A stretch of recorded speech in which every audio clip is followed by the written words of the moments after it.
أعوذ بالله من الشيطان الرجيم. بسم الله الرحمن الرحيم. ولقد أرسلنا موسى بآياتنا أن أخرج قومك من الظلمات إلى النور وذكرهم بأيام الله إن في ذلك لآيات لكل صبار شكور. وإذ قال موسى لقومه اذكروا نعمة الله عليكم إذ أنجاكم من آل فرعون يسومونكم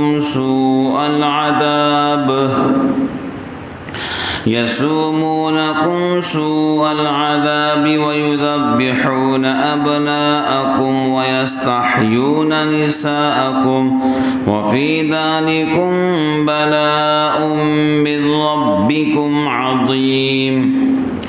وإذ تأذن ربكم لئن شكرتم لأزيدنكم ولئن كفرتم إن عذابي لشديد. وقال موسى إن تكفروا أنتم ومن في الأرض جميعا فإن الله لغني حميد. اور بھیجا تھا ہم نے موسیٰ کو اپنی نشانیاں دے کر کہ نکال اپنی قوم کو اندھیروں سے اجالے کی طرف اور یاد دلا ان کو دین اللہ کے، البتہ اس میں نشانیاں ہیں اس کو جو صبر کرنے والا ہے، شکر گزار. اور جب کہا موسیٰ نے اپنی قوم کو یاد کرو اللہ کا احسان اپنے اوپر جب چھڑا دیا تم کو فرعون کی قوم سے، وہ پہنچاتے تھے تم کو برا عذاب اور ذبح کرتے تمہارے بیٹوں کو اور زندہ رکھتے تمہاری عورتوں کو، اور اس میں مدد ہوئی تمہارے رب کی طرف سے بڑی. اور جب سنا دیا تمہارے رب نے اگر احسان مانو گے تو اور بھی دوں گا تم کو، اور اگر نہ شکری کرو گے تو میرا عذاب البتہ سخت ہے.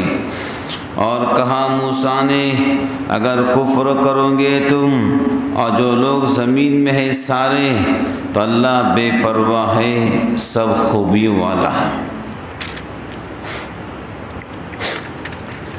پہلی آیت میں مذکور ہے کہ ہم نے موسیٰ علیہ السلام کو اپنی آیات دے کر بھیجا کہ وہ اپنی قوم کو کفر و معصیت اور گناہ کی تاریکیوں سے ایمان و اطاعت کی روشنی میں لے آئے. دیکھو گناہوں میں اندھیرا ہے، کیا ہے بولو؟ گناہوں میں ظلمت ہے اور نیکی روشنی ہے، اطاعت روشنی ہے اور ایمان بھی روشنی ہے. لفظ آیات سے تورات کی آیت بھی مراد ہو سکتی ہے کہ ان کے نازل کرنے کا مقصد ہی حق کی روشنی پھیلانا تھا. اور آیات کے دوسرے معنی معجزات کے بھی آتے ہیں، وہ بھی اس جگہ مراد ہو سکتے ہیں کہ موسیٰ علیہ السلام کو اللہ تعالیٰ نے 9 معجزات خاص طور سے عطا فرمائے، جن میں ایک معجزہ آپ کا عصا سانپ بن جایا کرتی تھی، اور جو ہے آپ کا ہاتھ روشن بن جایا کرتا تھا. اس کا تذکرہ قرآن کے اندر کئی جگہ موجود ہے کہ آپ کا مبارک ہاتھ جو ہے چمکیلا اور چمکدار بن جایا کرتا تھا. تو ایسے کھلے ہوئے معجزات کو دیکھ کر کوئی شریف اور سمجھدار انسان انکار نہیں کر سکتا. بھئی ایک لکڑی ہے وہ سانپ بن رہی ہے، جو دیکھ رہا ہے وہ انکار نہیں کر سکتا. ہاتھ انسان کا چمکیلا نہیں ہوتا ہے، لیکن آپ کا ہاتھ چمک رہا ہے، کوئی بھی انسان دیکھ کر یہ بات سمجھ سکتا ہے یہ اللہ کی طرف سے اور اللہ کی قدرت کاملہ ہے۔ بات سمجھ گئے؟ قرآن مجید کا اسلوب اور طریق اصلاح عموماً یہ ہے کہ جب کوئی حکم دیا جاتا ہے تو ساتھ ہی اس حکم پر عمل آسان کرنے کی تدبیریں بھی بتلائی جاتی ہے۔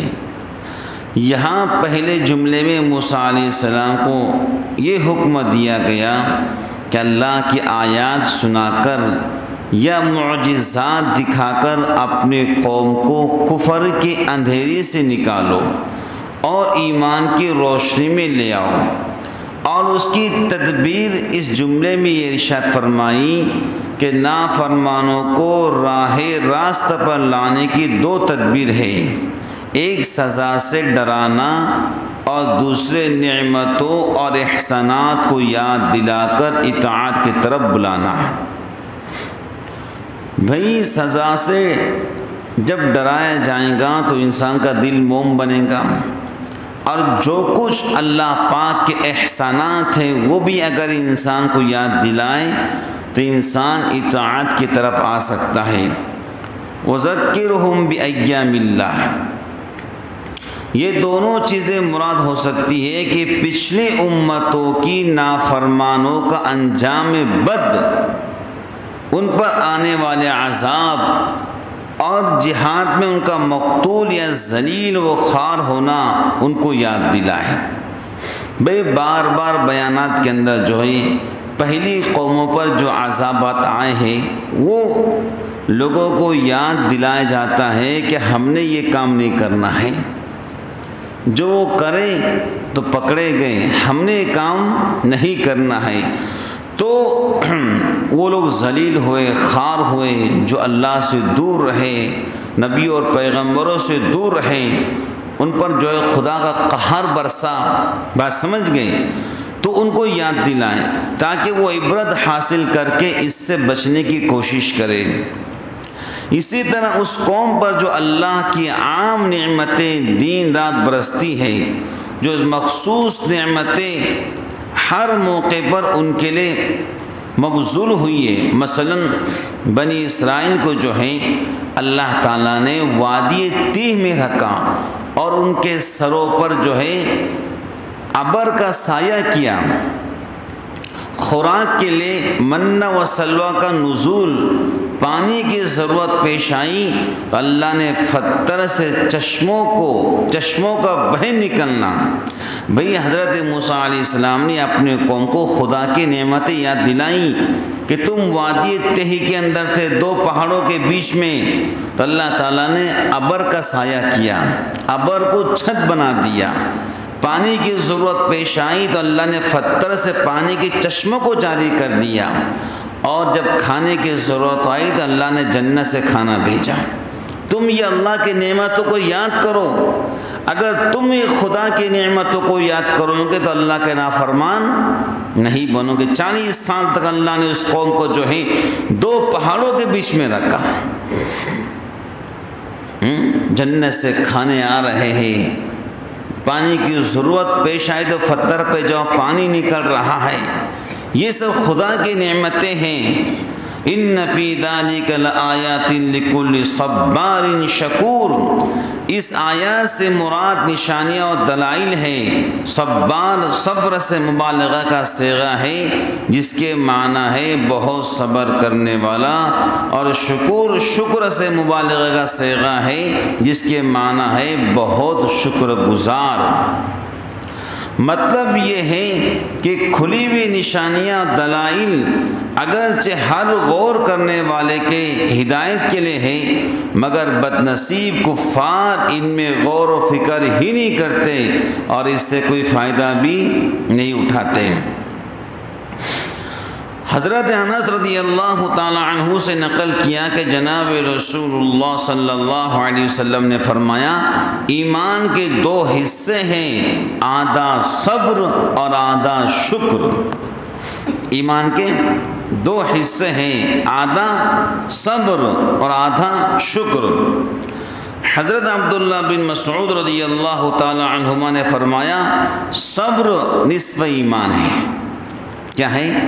اور صحیح مسلم اور مسند احمد میں بروایت حضرت صہیب رضی اللہ تعالی عنہ مذکور ہیں کہ جناب رسول اللہ صلی اللہ علیہ وسلم نے فرمایا مومن کا ہر حال خیر ہی خیر اور بھلائی بھلائی ہے، یہ بات سوائے مومن کے اور کسی کو نصیب نہیں ہے، کیونکہ مومن اگر کوئی راحت نعمت عزت ملتی ہے تو وہ اس پر اللہ تعالیٰ کا شکر گزار ہوتا ہے، جو اس کے لیے دین و دنیا میں خیر اور بھلائی کا سامان ہوتا ہے۔ دنیا میں تو حسب وعدہ الہی نعمت اور زیادہ بڑھ جاتی ہے، قائم رہتی ہے، اور آخرت میں اس کے شکر کا اجر عظیم اس کو ملتا ہے۔ اور اگر مومن کو کوئی تکلیف یا مصیبت پیش آئے تو وہ اس پر صبر کرتا ہے، اس کے صبر کی وجہ سے وہ مصیبت بھی اس کے لیے نعمت اور راحت کا سامان بن جاتی ہے۔ بھئی مومن اگر خوشی کے اندر ہے تو شکر ادا کرتا ہے، اور غم کی حالت میں تو صبر کرتا ہے۔ حضور نے فرمایا صبر کرنے والا شکر کرنے والا دونوں جنت میں جائیں گے۔ بولو کہاں جائیں گے؟ ان اللہ مع الصابرین، جو صبر کرتا ہے اللہ اس کے ساتھ میں ہوتے ہیں، اللہ کی مدد اس کے ساتھ میں ہوتی ہے۔ بولو ہوتی کہ نہیں ہوتی ہے؟ تو اللہ جس کے ساتھ ہو انجام کار اس کی مصیبت راحت سے تبدیل ہو جاتی ہے، اور آخرت میں اس طرح کا صبر کا اجر عظیم اللہ کے نزدیک بے حساب ہے۔ قرآن کریم کہتا ہے انما یوفی الصابرون اجرہم بغیر حساب۔ خلاصہ یہ ہے کہ مومن کا کوئی حال برا نہیں ہوتا ہے، اچھائی اچھا ہے۔ تو ایمان وہ دولت ہے جو مصیبت و تکلیف کو بھی راحت و نعمت میں تبدیل کرتی ہے۔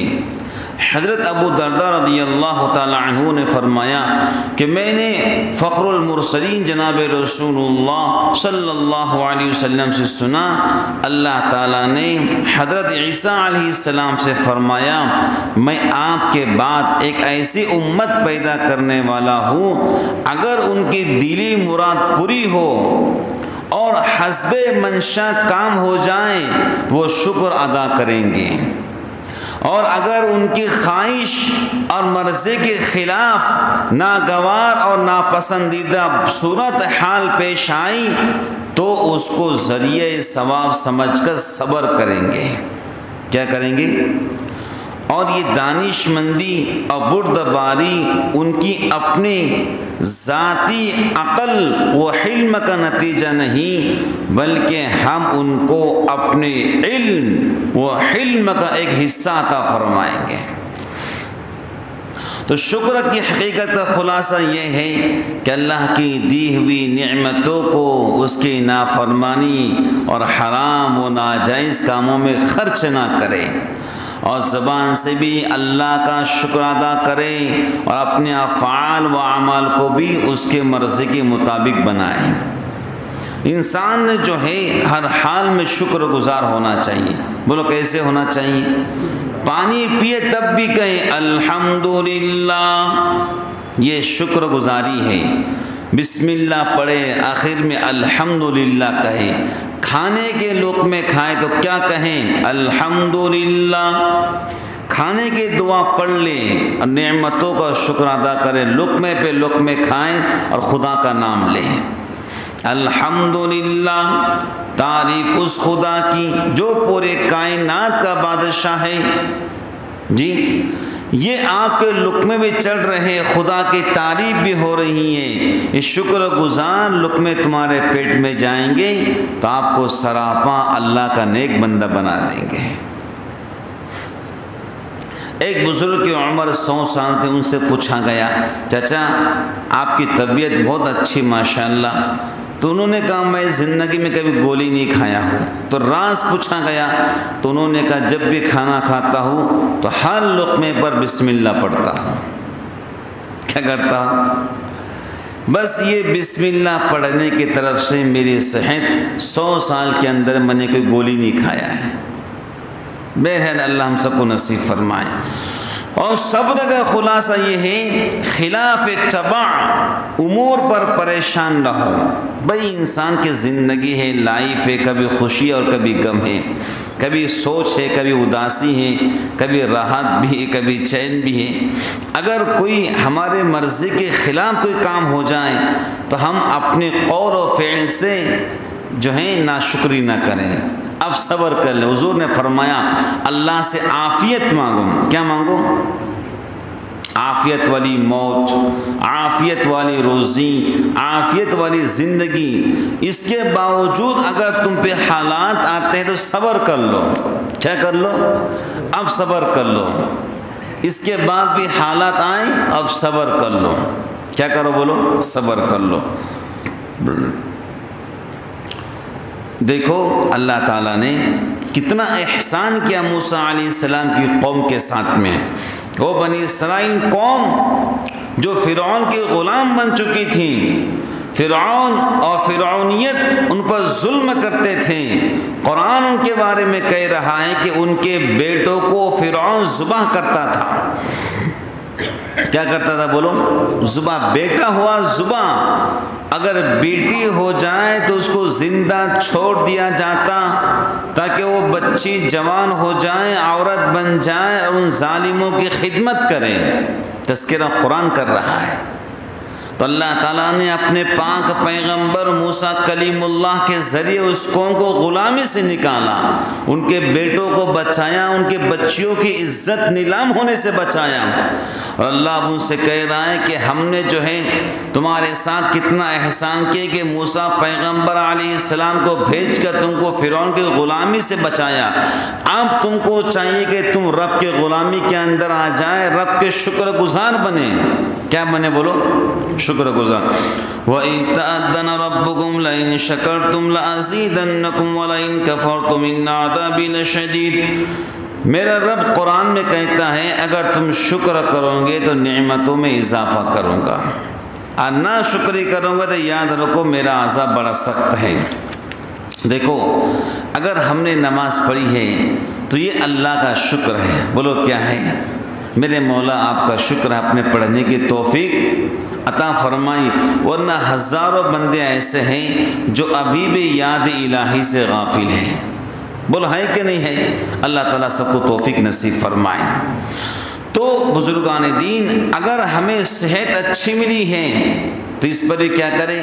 میرے مولا آپ کا لاکھ لاکھ احسان ہے کہ آپ نے ہمارے صحت کو اچھا بنایا ہے، ورنہ کتنے جوان ایسے ہیں جو آج بھی بیڈ پر اپنی زندگی گزار رہے ہیں۔ کتنے بزرگان دین ایسے ہیں جو بیچارے دواؤں پر زندگی گزار رہے ہیں، کھا نہیں سکتے، پی نہیں سکتے ہیں۔ اللہ اکبر۔ دیکھو اللہ تعالیٰ نے کیا کہا؟ لَأَزِيدَنَّكُمْ، تم شکر ادا کرو گے نعمتوں میں اضافہ کروں گا۔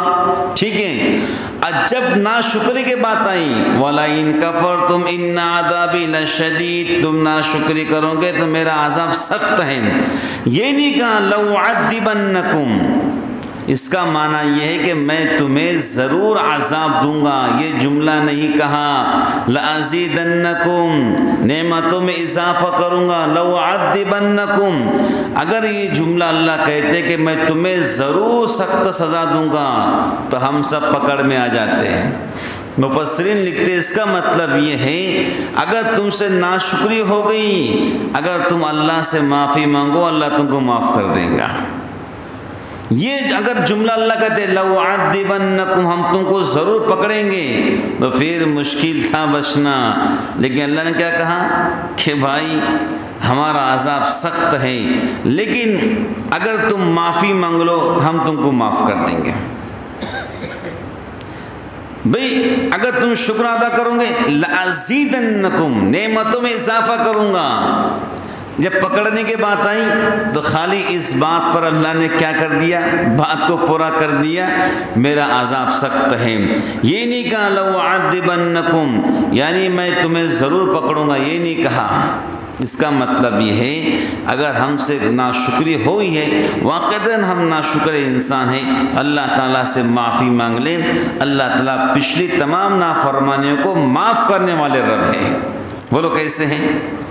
قال موسى إن تكفروا أنتم ومن في الأرض جميعا فإن الله لغني حميد، یعنی موسیٰ علیہ السلام نے اپنی قوم سے فرمایا اگر تم سب اور جتنے آدمی زمین پر آباد ہیں وہ سب کے سب اللہ کی نعمتوں کے ناشکری کرنے لگو تو یاد رکھو اس میں اللہ کا کوئی نقصان نہیں ہے، اور تم سب کی حمد و ثنا اور شکر و ناشکری سے اللہ بے نیاز ہے۔ بات سمجھ گئے؟ اللہ ہم سب کے شکر گزاری ناشکری سے بے نیاز اور بالا تر ہے۔ وہ اپنی ذات میں حمید یعنی مستحق تعریف ہیں، اس کی حمد تم نہ کرو تو اللہ کے سارے فرشتے اور کائنات کا ذرہ ذرہ اللہ کی تعریف کر رہا ہے۔ تم کرو مت کرو، اللہ اس سے بے نیاز ہے۔ پوری دنیا شیطان اور فرعون بن جائے تب بھی اللہ کو پرواہ نہیں ہے۔ بات سمجھ گئے؟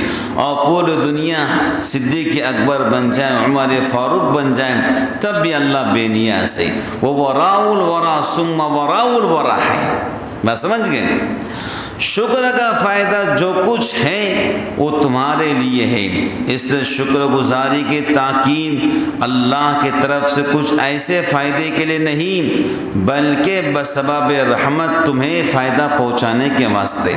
ایک بزرگ نے دعا کی، اے اللہ مجھے ڈر لگتا ہے آپ نعمتیں بڑھاتے چل رہے ہیں اور میں آپ سے کہہ رہا ہوں کہ مجھے دنیا کی نعمتیں نہیں چاہیے، مجھے تو آخرت چاہیے۔ اے اللہ جو کچھ نعمتیں آپ نے دنیا کی دی ہیں، پیسہ ہے، سونا ہے، چاندی ہے، اس کو لے لیجئے۔